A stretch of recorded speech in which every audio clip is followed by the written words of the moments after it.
Hey everyone, how's this going? It's Father here. Today I want to be discussing a topic about the hero deck as a whole.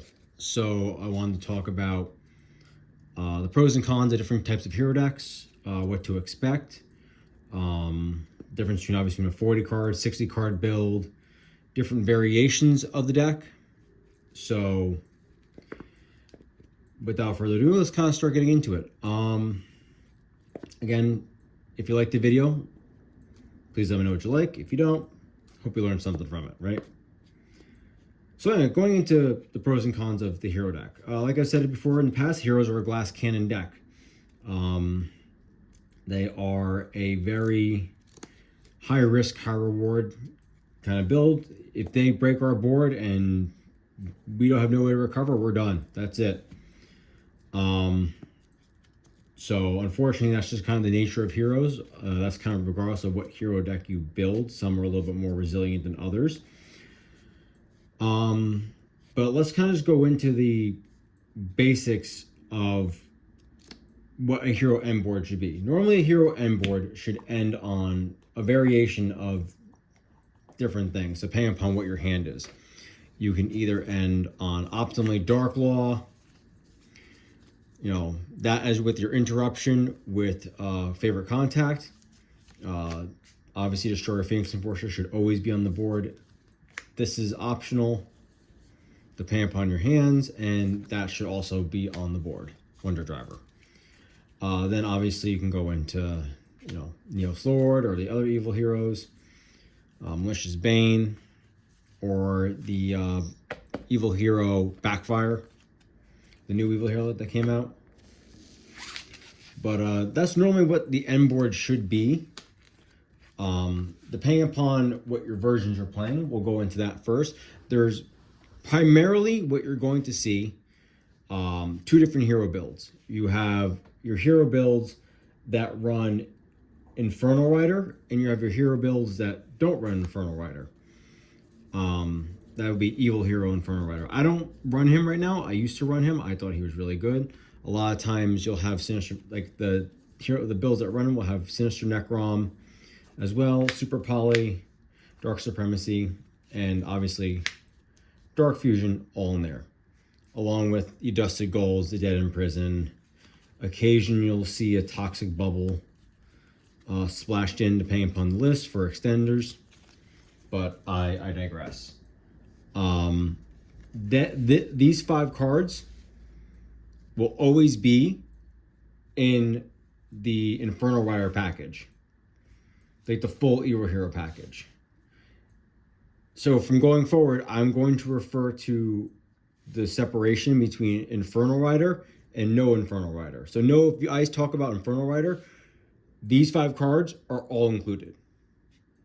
So understand that. Just want to establish that as a ground. But yeah, so that being said, the 2 variations. You have the package that runs with it and what runs without. With that package, with the Infernal Rider package, it is a very, very explosive package. You will end on such a strong end board for heroes like you've never seen before. And with the trap that is basically a Fiendsmith Desiree, up to number of spell cards that mention Dark Fusion in your graveyard. You have Super Poly as an interruption, providing you using set it off of Infernal Rider by banishing himself and 4 other monsters.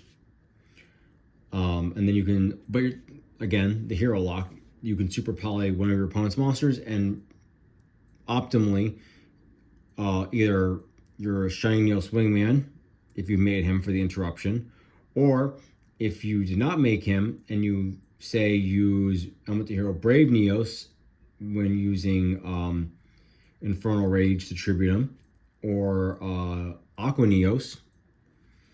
There's a plethora of different tech options. I'll get into that later, but that's usually what's going to end up happening for that end board. You have a lot more interruptions to work with going first.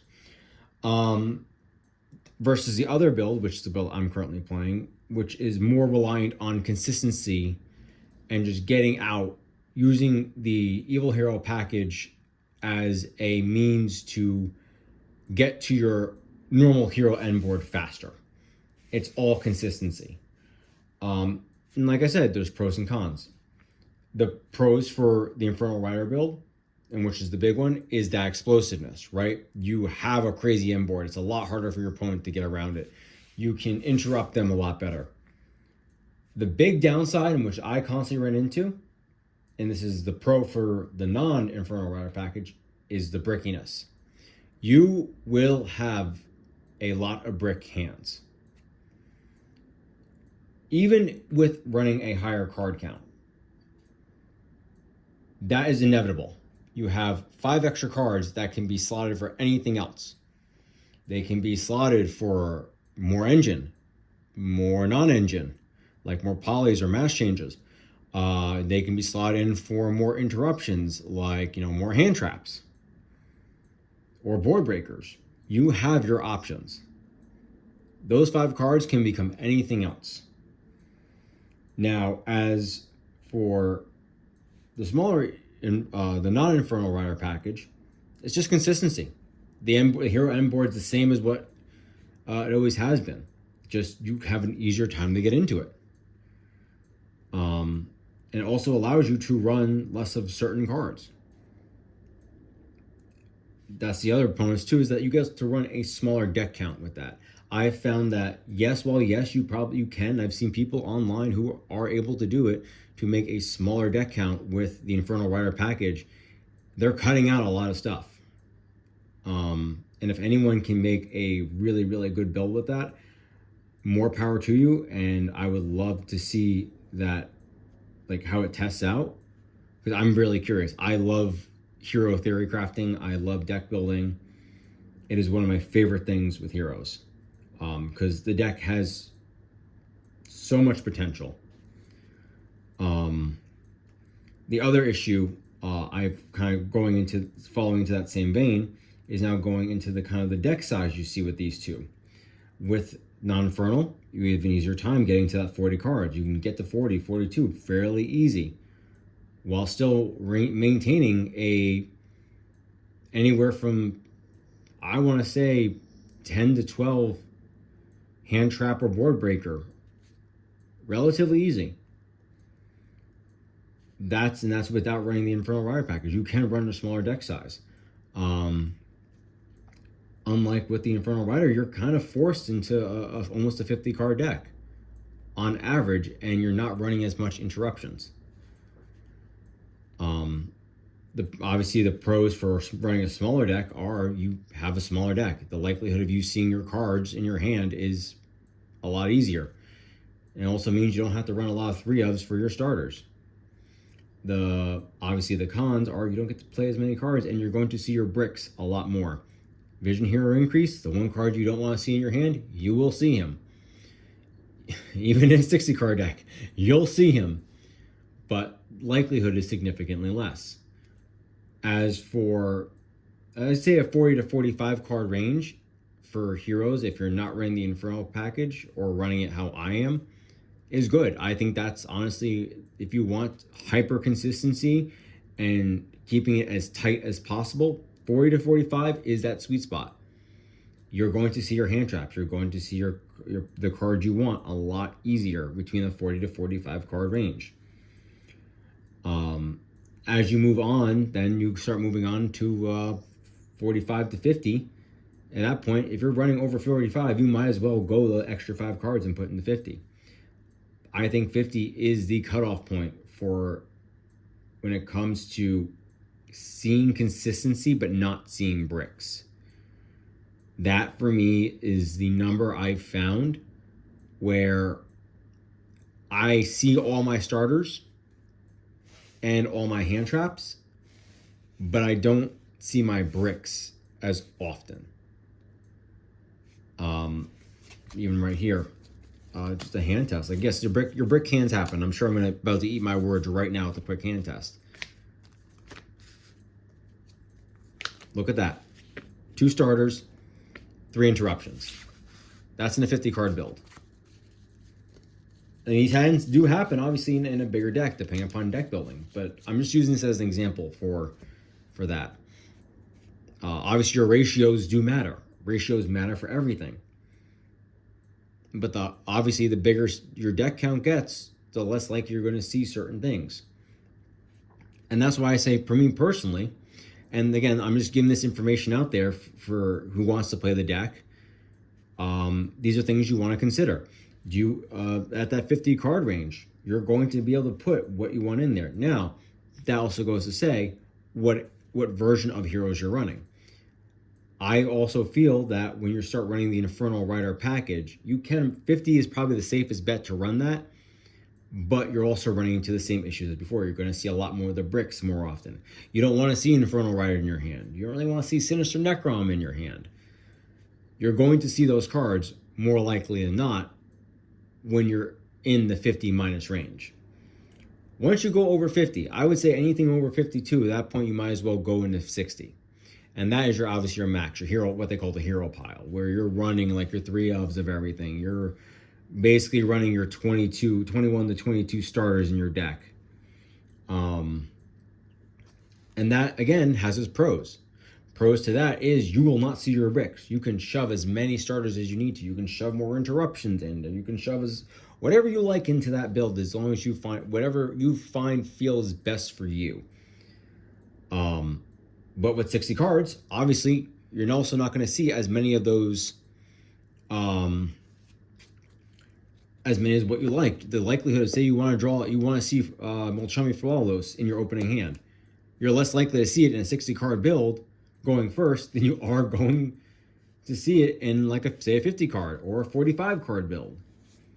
These are the things you have to consider. Obviously, numbers are not my thing. I'm talking about something that's a lot more complex than that when you talk to hypergeometrics and the hypergeometric calculator, which is something I use just to kind of see what the ratios are. But I'll just tell you straight up, 22 cards for a 60 card build is about a 90% consistency rate. 20 is the lowest you can go, which I think is like 80, like in the upper 80s. I think it's about 85, 86. I haven't done the math, I don't run that. But 22 is that. I think 21 is another safe number, but nothing less than 20 starters. Otherwise, you're good luck seeing anything going first. But yeah, same thing going 50. I run 18 starters, right? That is about a 90% consistency rate. Going down though, when you start hitting the 40 to 45 range, you can run 14 to 16 starters. 14 for 40, 14, 15 for 40, 15 to 16 for 45, even 17 if you really want to, but I think that's a little much. But yeah, so that's just some numbers, and the same thing kind of goes with the interruptions too for that consistency range. But yeah, so that's kind of that big issue. But again, that also, the 60 card pile build would be great for the Infernal Rage, the Infernal Rider package, because now you don't have to worry about all that. You're not gonna have to worry as much about seeing those bricks. But again, like I said, you're not gonna see as many of the cards you want. And again, the issue I ran with running 60, I like 60 cards. I think that I like 50. I like the 45 to 50 range personally for heroes. And even 60 I really enjoyed, but I just wasn't happy with the Infernal Rider. And I was like, well, I'm going to cut down some of the extra cards I don't need. I don't need to see a certain number of cards in my hand. And that actually goes back to the next point I want to talk about, is what do you really need? And that's something that every player is going to say different. Every hero player is going to say, oh, you need to run 3 of this, or you don't have to run 3 of that. You can run 2 of that, or 1 of that. That is all, at the end of the day, that is player preference. I've said in my deck building profile, I will die on the hill of 1 Ferris, 1 increase. When my 60 card build, I ran 1 Ferris, 1 increase, and 3 Vion with 3 Stratos. With the Infernal Rider package. But again, like, it just didn't make sense to have it for the reasons I expressed during that. Same thing goes with Evil Assault. When I'm running a 50 card build, I run 3 Dusty Gold. I can just discard and search for them. It makes no sense to run multiple when I'd rather just have the hero card in hand and have it be whatever I want it to be. instead of having an evil assault in hand and I can't do anything else with it. So say I hard draw it, that's great. It's like a hard draw the assault, the one Ferris. But at least if I hard draw the evil assault, that card is not dead. If I hard draw 2 evil assaults, yeah, it's one. You discard the other, but I'd rather have a different card in hand. So again, it is, you have to weigh out what you desire. Same thing with Fusion Destiny. I've seen people with deck lists who run 2 Fusion Destiny. I think that's wild, but I completely understand why. Having 3, you draw 2, or your next card is your top deck is a 3rd Fusion Destiny, and you've already used it, and you can't make it. You've exhausted all your options. So I understand why they do that. I've actually considered taking out a Fusion Destiny and throwing in a Reinforcements of the Army. And I probably might do that at some point just to play around with it. But yeah, that's something you also have to consider as well.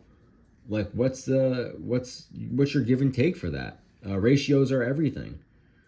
Going back onto that though, like, so these are all things you want to consider when you're building the hero deck.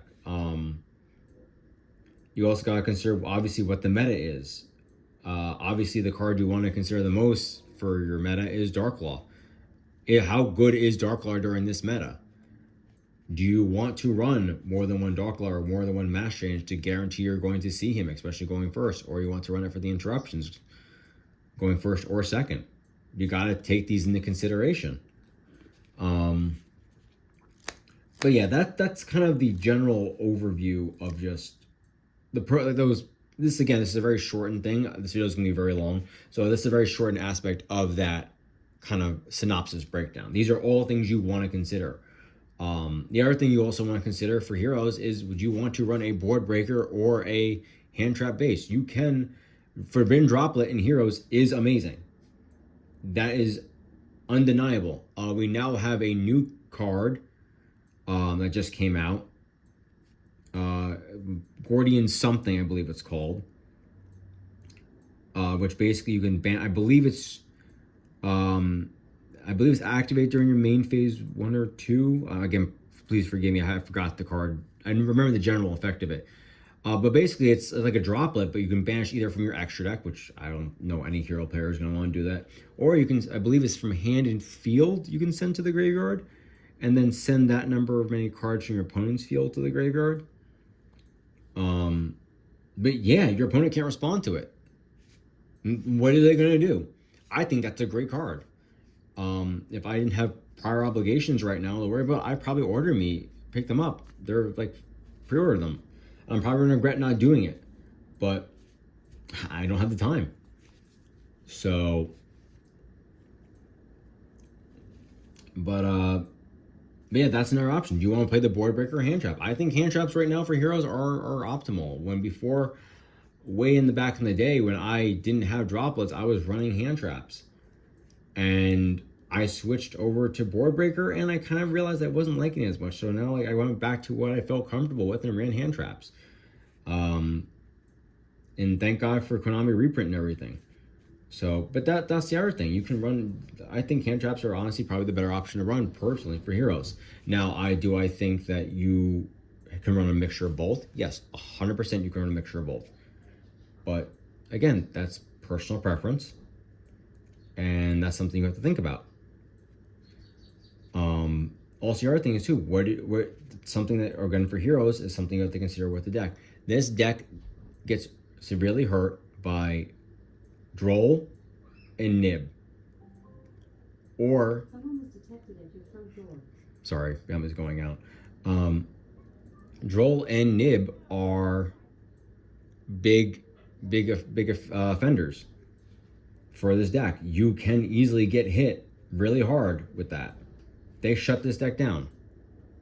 Mostly, especially Droll. You can probably play around Nib and play around Ash. You cannot play around all 3 going off on you. There's no way. So take that consideration. Do you want to run the solo cross out, the called by and the talents in your main deck? Or do you want to side them, and like I do, and just for going first or second? Again, things you want to consider with deck building. These are all things of player preference, what you prioritize. Now, another thing I would like to also bring up for something else are other tech card options. When regardless of the build. There's a card I actually like, I think is really cute, is the spell card Monster Reborn. Quick effect, it's basically Monster Reborn for either player's graveyard. It dodges the Bestials. If you're going first and they go to Bestial your monster, say like you get your whatever, you get Malicious engraved, or you're not like with Denier engraved and they want to go banish it, right? You can activate that, summon it back. Or they go to banish your DPE. Boom, your DPE comes back. Or they want to reborn their card. I like this card. If I could find the room for it, I'd probably throw it back in there. I think it's a really cool card. Obviously, another card you could tech in there for heroes is Wind Karibo level 6. It's great for burn interruption. It's great as an extender. I think it's really cute. Now we have Vicious Claw that just came out. I think that's better, but it doesn't do that burn damage, and it's only once per duel. This, you banish out the hero from your graveyard, summon him right back, boom. He actually might go back into the deck if this new elemental hero that's coming out in, probably at the end of the year, whenever they announce the new Thunder Giant, which is supposed to be like the Flame Wingman remaster we have for that. So hopefully I'll play him. Like, I have no problems with that. But another build option actually is running the Primite engine. Now I know that's, for some people, that's expensive, you know, but Lordy Load is getting reprinted. So hopefully that will be able to be something people will look into. I think the Primite build is probably one of the most competitive builds you can have. And that build is amazing. I think that build is great. That is a good, solid 60 card build, but it has so much recovery, so much interruption on first and second turn. I think it's great. I think that build is probably, if you want to run hyper competitive heroes, run the Primite build. And I'm saying that 100% without question. That is probably the way to go for right now for playing heroes. I sold my Lordy Loads because I'm not playing it, and I don't go to locals as often, and I'm more of a hero purist, I should say. But I like it. And the thing is, you don't even need Lordy Load. You don't need Lordy Load to run the Primite engine. You could run 3 Drill Beam and 3 Primite Roar and be okay with those 6 and running the 2 vanillas of your choice. You could do that. It's not the best, but you can do it. And you can do it and still do pretty well. You also need by barrel either. Like, it's better if you do, but you can. It's an option. The other build that you can also kind of run for hero building, because this is now kind of going into that subcategory, is you can also run, again, a very especially now it's even more expensive, is the Fiendsmith engine, Fiendsmith Evil Hero. That is the most expensive, probably, hero build, especially now with, I think, tracks still $70, $80 now, after that jump. Again, I had the stuff, I sold it. I'm not running that build. I'm not going to play it, despite how good it is. But I'm just, that's another really good build that you can do. And it's, again, you can keep the deck size smaller if you want, because you're not using as much. You basically play the Fiendsmith stuff first if you have it, and then go into your hero stuff. It's really that simple. That's another hero deck variant you can run. The other hero deck variant that you can also run, again, all of these builds can vary from the whole 40 to 60 range, and again, up to personal preference. You can run them with or without Inferno Rider.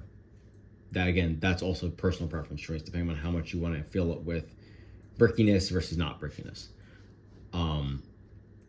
The other hero variant you could run is the Neo-Spacian build, where you are running, let's see where it is. You are running, obviously, Instant Contact, Neos Fusion, EN Shuffle, Engage Neo-Space, you know, and then you make Cosmo Neos. And Cosmo Neos is literally a turn skip. Your opponent cannot activate cards or effects for the rest of the turn. They cannot activate cards or effects in response to this card's activation and the effect going off. So I think that's a great deck. But again, that deck is even more of a glass cannon, because if you don't go first and they interrupt you in any way during your play, you're up a creek without a paddle.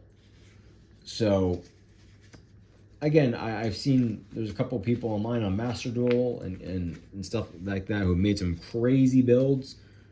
But I think Neo's Turn Skip is a lot of fun if you have the chance to try it out. I highly recommend it, at least on Master Duel. I'm more of a paper player personally, but the Neo's Turn Skip's a lot of fun, and I will put up a deck profile eventually with my own personal take on it.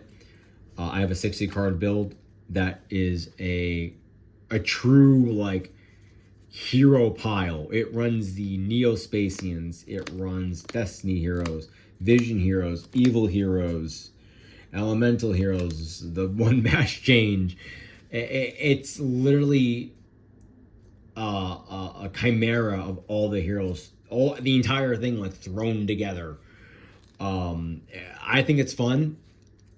I built it to where I want to consistently as I can get the turn skip off while still getting other interruptions on board. And I built it pretty okay. I have not done it in practice yet, but I will eventually. I might try it on Master Duel to see how that works. Because again, I'm not gonna be able to go to locals for a while. But yeah, that's another option you can run. But I will post that deck file eventually in the future. Another hero variant that you could run, which I think a lot of people, and I'm going to say this, and they're going to probably like, "What are you talking about?" is just running Vision hero, Destiny hero, Evil hero, and the only two elemental heroes you run are Shadow Mist and Neos. That's it. Only two you run. My reason for that, when I was kind of playing around with it, is like, one thing you'll notice with heroes is a hero live will cost you games in time. I have been in games where I've had a hero lives in hand and playing it was the optimal play, but I've looked at the clock and I saw that and I was like, well, I lose if I play this, or I can try and make a board and pray to God they don't do damage to me. And that was my option. And I chose that option and I still lost. I lost regardless. There was nothing I could do at that point. But if I had the time, I would have won because of a hero lives. Because I would have been able to make a board that he had a harder time breaking. But that's, again, just Yu-Gi-Oh! So that I will post that build as well. It is actually really cute. The plays, and I'll post a little bit of a mini combo tutorial. It kind of goes along the fact of, again, bringing the one Ferris to one increase. I wanted to make it as less bricky as possible, but more make it centered towards not needing a hero lives. I'll just give you a quick synopsis of that combo. After you just summon Dead in Prison, pitch to Shadow Mist, search. If you don't have a hero in hand, or you have the increase in hand, search Vion, summon Vion, send, banish a Dusted, or banish our hero engrave, and then proceed to go off and do the combo from there. Optimally, you don't want to banish Shadow Mist because you need him in your graveyard to make the Infernal Rage, because you don't have the elemental heroes. The two different attributes. That's the kicker, because you have to make Sunrise. So, again, these are just things that you have to I considered when making the deck. But yeah, that's another deck I will eventually post. I think it's really fun. It's definitely within the 40 to 45 card range, which is some people. If you want to test it out and you want to go for it, I encourage people to try it where I don't have the time to. But that's another option you can go. You can also try and, if you're really feeling brave, make a bubble beat version of Heroes. The innovation for the deck is out there. But unfortunately, like I said, Heroes are a glass cannon. They have a very high ceiling to be really, really good with them. There are people out there like Blake Hero here on YouTube, who I think is an amazing hero player. From last I've seen, he does. From what I've seen posting, he does really, really well. So shout outs to him. I've gotten a lot of information from him and how I've learned. But yeah, this is just, these are just certain different variations, different things I would like people to consider when building heroes. Again, I apologize if this is a longer video. I just kind of wanted to break down the basic pros and cons of this, things for people to consider when playing and building the deck. I know it may not be super helpful, and I apologize if it's not, but I hope it is helpful to some people. I hope people can take this in my ramblings and learn something, and just take what I've said into consideration if you're considering playing the deck. Just know that if you are playing this deck, you are going to play it because you love this deck. This is a deck that is not going to, like I've said when I built my deck profile, this is not a deck that will win you YCSs. This is a deck you can do well in locals in. This is a deck you can take and you can be like, wow, I really, really, really like this. This is fun. Because the one thing I'll say I forgot to mention in the beginning is Heroes have some crazy floodgates.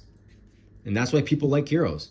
We have a Macrocosmos, we have a Skill Drain in Plasma, and we have a Spell Negator in Dark Angel. Not that he's good right now, but there have been formats where he was. Kashtira, he was amazing. Put him on your opponent's board. Now they can't summon their Kashtira monsters. So, and I think he's a great card. So, again, before I forget, one last tech option that is cute.